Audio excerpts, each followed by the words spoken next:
ტყუები ესე გამოიყურება, ეს არის კერამიკულ თავიანს ეძახიან, რომ მსუბუქი თავია, ეს ლითონის თავით არის. მოდით ტყუებს ახლა მოვაშვა თვითონ ამაზე ვილაპარაკოთ. ჭიდი დახვრეტილია, აქ რომ შეიხედოთ დაინახავთ რამდენი ტყუია დევს. 1 2 3 4 5 6 7. ანუ 7 ნახრეტი აქვს და 1 ზემოდან, ანუ 8 ცალი იდება. თუ დაინახავთ რომ აი აქ ბოლოზე ტყვიას დაინახავთ, ხო ესე იგი ზემოდანაც უკვე ის ტყვია დევს და 8 ცალი ტყვია დევს. აი ესეთი ფეხი აქვს თვითონ მჭიდს, რაც უცნაურია და ძალიან სასიამოვნოც არის, იმიტომ რომ თვითონ იარაღი, რახან მოკლეა, მე მაქვს პატარა ხელი.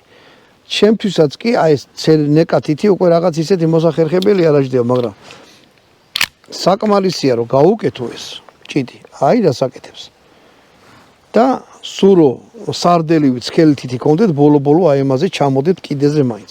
ასე რომ დაიჭიროთ, ხელიდან არ გაგივარდებოთ. არის მსუბუქი, რასაკვირველია,